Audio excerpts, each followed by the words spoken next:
Hail this sprite full of grace, the entity is with thee. Nameless art thou amongst these characters, and blessed is your game amongst 16-bit titles. Holy this sprite, mother of Crono, pray for us gamers now and at the hour of game over. In the name of the entity, Crono, and the holy time space, amen.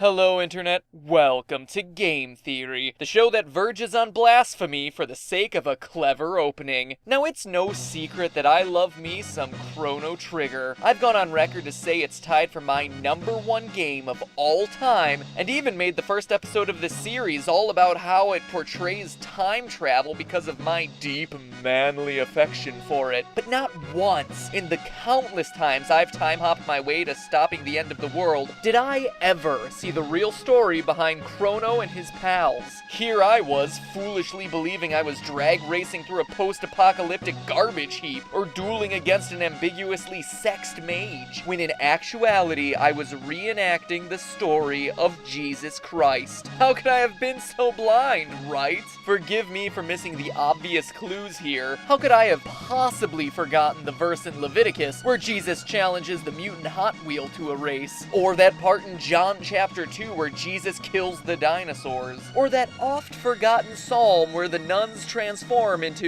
Okay, yeah, you get the point. Maybe the signs aren't all that obvious. But when you look behind the magical realms, prehistoric characters, and plot objectives ripped out of 2001: A Space Odyssey, you have a game that, at its core, has you playing through many key moments from the Holy Book. So climb aboard your time machine, ladies and gents, and be warned, cause there be spoilers ahead as we take a crash course through some of the Bible's greatest hits. Skeptical? Okay, all you doubting Thomases out there in the comments, here's a quick one right off the bat. Ever wonder why the three gurus, Gaspar, Melchior, and Balthazar, have such weird names? It's because they're named after the three wise men that visited the newly born baby Jesus, coincidentally named Gaspar, Melchior, and Balthazar. Additionally, they came offering gifts of gold, frankincense, and myrrh. What purpose did Crono's wise men provide? To give him the gifts of the Masamune, the Wings of Time, and the Time Egg. And if I failed at pronouncing that name, give me some credit here, because when I was 7 and playing this game, I called it the Masamune, so steps in the right direction, guys. And as anyone who has ever sung a Christmas carol can tell you, the Bible's wise men are from the Far East. Where do their 16-bit equivalents live? The eastern part of the world map, specifically Melchior and Medina village. But that's just the tip of the Wonder Rock. You see, in real life, Medina is the name of Islam's second holiest city, the burial place of the Prophet Muhammad. That is, unless you're talking about Medina, which is instead a small town in Ohio and birthplace of me. Anyway, the Quran states that all non-Muslims should be cast out from the city. Notice that the game's Medina is also a holy city, this time for the mystics, your enemies in the game, and they worship their religious leaders in the town square. When Crono and his merry band enter the city, they're immediately treated with hostility as the mystics recognize them as outsiders and quickly try to push them out. So that's a pretty strong connection between the SNES Medina and its IRL counterpart, but the Muslim connection goes even deeper. Back in 1095, the Middle Ages, Muslims and Christians fought one another during the Crusades. Funny enough, this directly parallels Chrono Trigger's Middle Age and the war fought between the mystics, again in the role of the Muslims, and the humans, aka the Christians. So across multiple time periods, Middle Ages and present, the imps and henches of Medina closely resemble the Muslims, with Crono fighting them across time and space in the name of Christianity. But Crono's Christ connections continue. I wonder how fast I could say that. Crono's Christ connections continue. Crono's Christ connections continue. Crono's Christ connections continue. Crono's Christ connections continue. That's not as hard as I thought it would be. Probably the most obvious is Crono sacrificing his life to save those of his teammates. In this moment, he dies at the hands of, or should I say beak of, Lavos, only to be resurrected with the help of his friends. death, resurrection, WWJD, something pretty similar. And although Jesus is often associated with upwards of 37 miracles throughout his life, only one outside of his resurrection takes place across all four Gospels, the feeding of 5,000. In short, Jesus was able to feed a crowd of thousands with only 5 loaves of bread and 2 fish. Crono performs a similar miracle in the Middle Ages, when he takes a piece of jerky and uses it to feed an entire army of hungry men. It's a Christmas miracle. Still not convinced? Well, since we're talking about miracles, look at Crono's skill set. Isn't it odd that he's such a heavy offensive character, and yet for some reason, life is one of his spells? It's a little out of place until you consider that Jesus also had the magical ability to raise the dead, specifically Lazarus in the Gospel of John, a young boy in Luke chapter 2, and a young girl in Matthew 9. Then there's the question of his father. In all of Chrono Trigger, not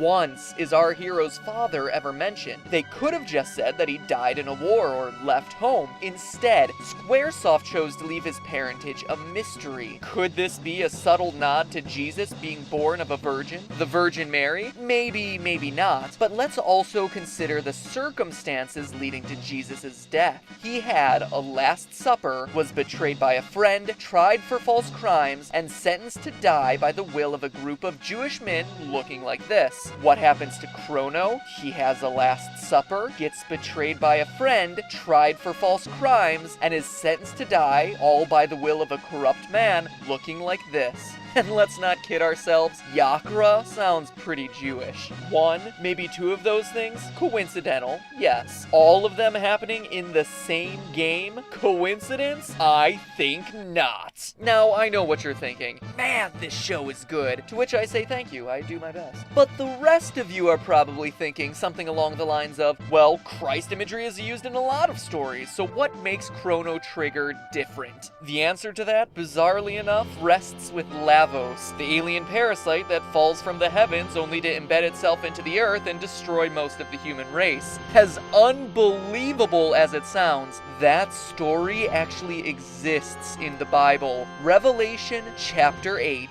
quote, "The third angel blew his trumpet, and a great star fell from heaven, blazing like a torch, and it fell on a third of the rivers and on the springs of water. The name of the star is Wormwood. A third of the waters became wormwood, and many died from the water, because it was made bitter." End quote. So if any of you watched the miserable season 6 of Dexter, now you understand the reference to wormwood. And in Chrono Trigger, the prehistoric people mistakenly identified Lavos as a falling star, just like in this Bible passage. It's also worth pointing out that wormwood kills many, but not everyone, similar to Lavos' 1999 apocalypse, which leaves a handful of survivors. Now, if that doesn't make you a believer, I don't know what will.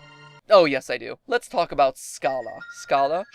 Schala! She's a young woman forced by her mother, the queen, to summon Lavos.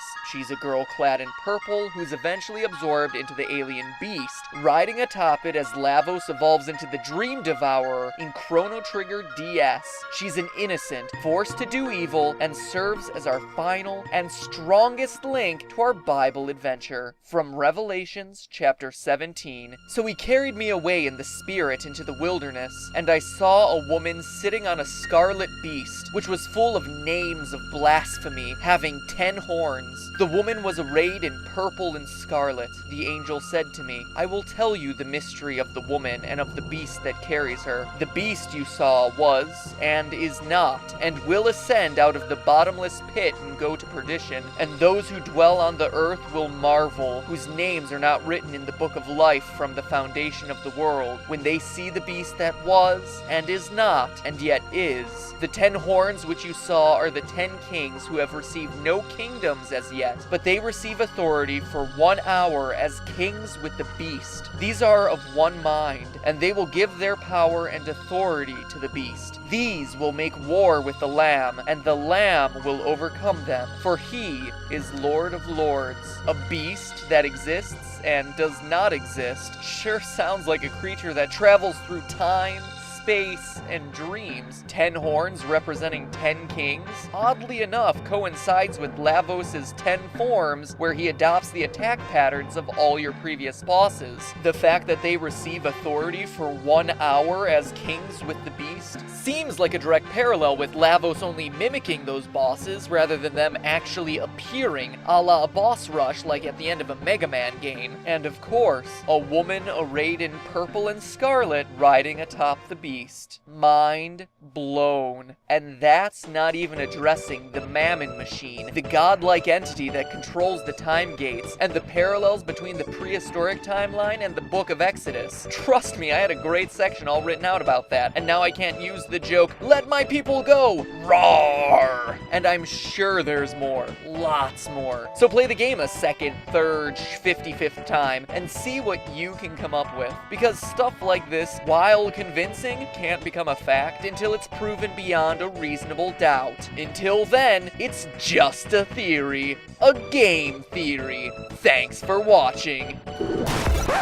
Welcome back to the Super Amazing End Card Tournament, where last episode the fight was taken out of the streets and into the annotations. Cammy versus Chun-Li was the closest match yet, but in the end our barely legal amnesiac took it over the human helicopter, 13% to 11%. This week, something that's sure to prompt a lively discussion in the comments: which is the better RPG, Final Fantasy VI or Chrono Trigger? Granted, I recognize that this is a Chrono Trigger episode, but I think that if you're a fan of one, you're probably a fan of both, so I'm curious to see where this one falls out. Click on one to choose, and while you're clicking away, make sure you click on the old subscribe button, because this channel does its best to deserve your vote on a weekly basis. Game Theory 2014,